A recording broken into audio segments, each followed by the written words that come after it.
നമ്മളിപ്പോഴുള്ളത് കുന്നംപറ്റയിലാണ്. അതായത് ചൂരൽമലയിലെ ദുരന്ത ബാധിതർക്ക് കോൺഗ്രസ് നിർമ്മിച്ച് നൽകുന്ന വീടിൻ്റെ സ്ഥലത്താണ് നമ്മളിപ്പോൾ നിൽക്കുന്നത്. ഇപ്പോൾ ഏറെ വിവാദങ്ങൾക്കും പ്രതിഷേധങ്ങൾക്കും ഒടുവിൽ ഇപ്പോൾ അതിൻ്റെ പണി ഇപ്പോൾ ആരംഭിച്ചിട്ടുണ്ട്. നമുക്ക് ആ ദൃശ്യങ്ങൾ കാണുന്നത് ഈ വീട് കാട് കയറിയിട്ടുണ്ടായിരുന്നു, അതൊക്കെ നീക്കുകയാണ്.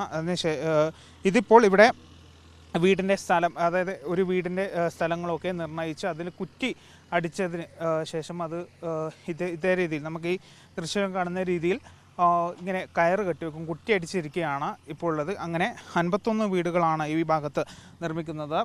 അതിൻ്റെ ഒക്കെ കുറ്റി അടിച്ച് വെക്കും. അതിനുശേഷം ഇതിൻ്റെ ഫൗണ്ടേഷൻ നിർമ്മാണ ജോലികളൊക്കെ ആരംഭിക്കും. അത് തൊട്ടടുത്ത ദിവസം തന്നെ ആരംഭിക്കും. ഇന്ന് ഇപ്പോൾ ഈ കുറ്റിയടിച്ച് ഈ ഭവനത്തിൻ്റെ കുറ്റിയടിച്ചതിന് ശേഷം അതിൻ്റെ സ്ഥലമൊക്കെ നിർണ്ണയിച്ച് കുറ്റിയടിക്കുന്ന ഒരു ജോലിയാണ് ഇപ്പോൾ നടക്കുന്നത്. അതിനുശേഷം ഇന്ന് സമയമുണ്ടെങ്കിൽ തന്നെ ഇന്ന് വൈകുന്നേരത്തോടു കൂടി തന്നെ ഇതിൻ്റെ ആദ്യഘട്ട നിർമ്മാണ പ്രവർത്തികളൊക്കെ ആരംഭിക്കും. ഇല്ലെങ്കിൽ നാളെ മുതൽ ആദ്യഘട്ട നിർമ്മാണ പ്രവർത്തികളൊക്കെ ആരംഭിക്കുമെന്നാണ് ഇതിൻ്റെ കൺസ്ട്രക്ഷൻ കമ്പനിക്കാർ ഞങ്ങളോട് പറഞ്ഞിരിക്കുന്നത്. ഏതായാലും വലിയൊരു വിവാദങ്ങൾക്കുമൊക്കെ ഒടുവിലാണ് ഇപ്പോൾ ആദ്യഘട്ട നിർമ്മാണ പ്രവർത്തികളൊക്കെ തന്നെ ഇവിടെ കുന്നംപറ്റയിലെ ഈ ഒരു സ്ഥലത്ത് ആരംഭിച്ചിരിക്കുന്നു. നേരത്തെ തന്നെ ഇവിടുത്തെ വെള്ളത്തിൻ്റെ മറ്റ് ജോലികളൊക്കെ പൂർത്തിയാക്കിയിരുന്നു, കിണറൊക്കെ നിർമ്മിച്ചിട്ടുണ്ടായിരുന്നു.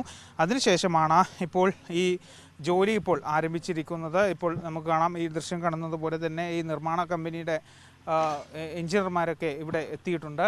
ഏതായാലും ഇപ്പോൾ നിർമ്മാണ പ്രവർത്തികൾ ആരംഭിച്ചിരിക്കുന്നു എന്നത് തന്നെ വലിയ ആശ്വാസകരമായ ഒരു കാര്യം തന്നെയാണ്. കാരണം 51 വീടുകളാണ് ഇവിടെ ഈ നിർമ്മിക്കാൻ പോകുന്നത്. ഒപ്പം തന്നെ ഈ ദൃശ്യങ്ങൾ കാണുന്നത് പോലെ തന്നെ ഇവിടെ ഈ ഭാഗങ്ങളൊക്കെ, ഈ കുറ്റിയടിച്ച ഭാഗങ്ങളൊക്കെ കീറി അവിടെ ഫൗണ്ടേഷൻ നടപടികളൊക്കെ ആരംഭിക്കും. അതിനുശേഷമായിരിക്കും വീട് നിർമ്മാണം ആരംഭിക്കും. ഇതേ രീതിയിൽ തന്നെ 51 വീടുകളാണ് ഈ സ്ഥലത്ത് മുഴുവനായി ചെയ്യുന്നത്. ഏക്കർ കണക്കിന് സ്ഥലമുണ്ട്, വിസ്തീർണമുണ്ട്. JCB ഉപയോഗിച്ച് ആ കാടുകളൊക്കെ വെട്ടിത്തെളിക്കുകയാണ്. അതിനുശേഷമാണ് അവിടെയൊക്കെ ഈ കുറ്റിയുടെ കർമ്മങ്ങൾ നടക്കുക. ഒപ്പം തന്നെ ഈ ഭാഗം, നമുക്ക് ഈ കാണുന്ന ഈ ഭാഗവും കാട് കയറിയിട്ടുണ്ട്. അവിടെയൊക്കെ ഈ JCB ഉപയോഗിച്ച് ആ കാടൊക്കെ വെട്ടിമാറ്റിയതിന് ശേഷമായിരിക്കും ഇവിടെ കുറ്റിയിടൽ നടക്കുക. ഏതായാലും ഇപ്പോൾ ഒന്നാം ഘട്ട ആദ്യ വീടിൻ്റെ കുറ്റിയിടൽ ഇപ്പോൾ പൂർത്തിയായിട്ടുണ്ട്. അതിനുശേഷം JCB ഉപയോഗിച്ച് ചെറിയൊരു ഹിറ്റാച്ച് ഉപയോഗിച്ച് ഇത് കീറും. ഈ കുറ്റിയടിച്ച ഈ കയറ് കെട്ടിയ ഭാഗങ്ങളൊക്കെ കീറിയെടുത്തതിന് ശേഷം ഇവിടെയായിരിക്കും കല്ല് ഉപയോഗിച്ച് ഇങ്ങനെ ഈ രീതിയിലാണ് തറ വരുന്നത്, ഫൗണ്ടേഷൻ വരുന്നത്. അങ്ങനെ ഇവിടെയാണ് ഒരു വീട് കെട്ടിപ്പോക്കുക. അങ്ങനെ 51 വീടുകളാണ് ഈ ഏരിയയിൽ, ഈ ഒരു വലിയൊരു ഏരിയയിൽ തന്നെ മൊത്തമായി ഉണ്ടാവുക. 51 പേർക്കുള്ള താമസ സൗകര്യമാണ് ഇവിടെ ഒരുക്കിയിരിക്കുന്നത്. ക്യാമറ പേഴ്സൺ ജിഷ്ണു മീനങ്ങാടിക്കൊപ്പം ഫൈസൽ അസീസ്, മീഡിയ 1, വയനാട്.